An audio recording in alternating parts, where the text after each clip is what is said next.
बरेच दिवस झाले मी खरवस बनवण्याचा विचार करत होती, कारण माझ्या मुलाला खरवस खायला खूप आवडते. आणि आमच्या दूधवाल्या दादांनी आजच मला चिकाचं दूध आणून दिलं. चिकाचं दूध मिळाल्यावर लागली लगेच तयारीला. खरवस बनवण्यासाठी आपण येथे अर्धा लिटर दुधाचा वापर करणार आहे. जर का ताजं चिकाचं दूध असेल तर त्याचा रंग थोडा पिवळसर असतो. आणि हे ताजं दूध जर का आपण फ्रीजरमध्ये 3 ते 4 दिवस जरी ठेवून दिलं तरी सुद्धा हे चांगलं राहू शकते. जेव्हा आपल्याला दुधाचं खरवस बनवायचं असेल तेव्हा 1 तास आधी आपल्याला हे दूध बाहेर काढून ठेवायचं आहे. आणि त्यानंतर आपल्याला दुधाचं खरवस बनवण्यासाठी या दुधाचा वापर करायचा आहे. आता यामध्ये आपण अगदी पाव चमचा वेलची पूड टाकून घेऊ. कच्चं दूध पचायला थोडं जड असल्यामुळे यामध्ये आपण खिसून थोडं जायफळ टाकून घेऊ. यामध्ये जायफळ खिसून टाकल्यामुळे खरवस पचायला मदत होते. तर येथे आपण अर्धा लिटर दुधासाठी 1 कप साखर मोजून घेतलेली आहे. आणि वजनाने म्हणत असाल तर येथे आपण 200 ग्रॅम साखर मोजून घेतलेली आहे. आणि तुम्हाला खायला गोड कमी आवडत असेल तर साखरेचं प्रमाण हे थोडं कमी करून घ्यायचं. आणि तुम्हाला गोड जास्त आवडत असेल तर यामध्ये साखरेचं प्रमाण हे थोडं वाढवून घेतलं तरी सुद्धा चालेल. अर्धा लिटर दुधासाठी 1 कप साखरेचं प्रमाण हे अगदी बरोबर आहे.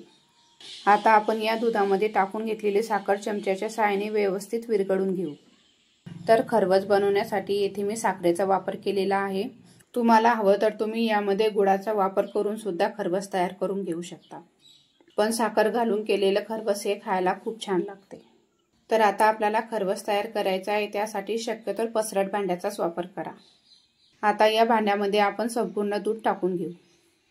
या भांड्यामध्ये आपण दूध टाकून घेतल्यानंतर यावरती आपण थोडं केसर टाकून घेऊ. तर येथे आता आपलं खरवसाचं भांडं तयार आहे. आता हे भांडं आपण एका कढईमध्ये वाफवण्यासाठी ठेवणार आहे. तर सुरुवातीलाच मी या कढईमध्ये 1 तांब्या पाणी टाकून चांगलं गरम करून घेतलेलं आहे. आणि या कढईमध्ये एक स्टँड ठेवून आपल्याला त्यावर हे भांडं ठेवून घ्यायचं आहे. कढईतली वाफ बाहेर जायला नको अशा प्रकारे आपल्याला यावरती झाकण ठेवून घ्यायचं आहे. साधारणतः आपल्याला हे आता 15 ते 20 मिनिटं वाफवून घ्यायचं आहे.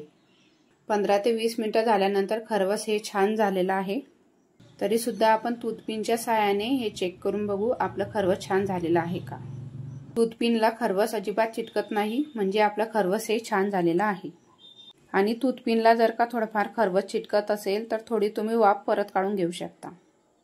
आता हे खरवस पूर्ण गरम आहे, तर थंड होण्यासाठी आपण फॅन खाली 15 ते 20 मिनिटं ठेवून देऊ. आता हे खरवस पूर्ण थंड झालेलं आहे. आता आपण याच्या वड्या तयार करून घेऊ. आपल्याला हव्या त्या आकाराच्या आपण येथे वड्या तयार करून घेऊ. तर येथे हे खरवस कुठेही फाटलेलं किंवा पातळ दिसत नाही, म्हणजे आपलं खरवस येथे हे छान तयार झालेलं आहे. आणि या भांड्याच्या कडेने सुद्धा आपल्याला हे खरवस मोकळं करून घ्यायचं आहे, म्हणजे खरवस भांड्याला कुठेही चिटकणार नाही. तर येथे आता आपण चौकोनी आकाराचं खरवस तयार करून घेणार आहे. तर येथे तुम्ही खरवसाच्या वड्या छोट्या मोठ्या तुमच्या आवडीनुसार करून घेऊ शकता. तर येथे आता आपल्या खरवसाच्या वड्या कट करून झालेल्या आहे. अगदी 3 ते 4 वस्तू वापरून आपण येथे हे खरवस तयार करून घेतलेलं आहे. यामध्ये आपण केसर वापरलेला आहे, त्यामुळे खरवस अजूनच छान दिसते. दूध घट्ट असल्यामुळे खरवसाच्या वड्या सुद्धा घट्ट बनल्या गेल्या आहे. तोंडामध्ये टाकताच विरघळणाऱ्या आपल्या येथे खरवसाच्या वड्या तयार झालेल्या आहे. आणि तुमच्याकडे दूध जर का जास्तच असेल तर ह्या वड्या बनवून तुम्ही आठवड्याभर सुद्धा फ्रीजमध्ये ठेवू शकता. आजची रेसिपी तुम्हाला आवडली असेल तर लाईक करा, शेअर करा आणि सबस्क्राईब करा. भेटूया अशाच नवीन रेसिपी सोबत. आजचा व्हिडिओ शेवटपर्यंत बघितल्याबद्दल धन्यवाद.